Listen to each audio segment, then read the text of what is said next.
महाशय जी, कहो आप सभ्यता से अपना परिचय बतलाएं। आप कौन हैं, कहाँ के निवासी हैं और आप किसके नाती किसके पोते हैं और किसके पौत्र हैं और क्या नाम। और साथ ही साथ आप हैं मान्य सम्मानित परमादरणीय श्री मधुकर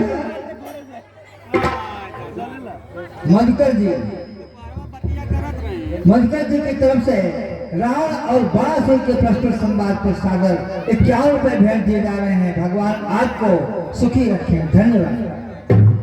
हजूर महाशय जी, जय शंकर। जय शंकर महादेव, जय शंकर।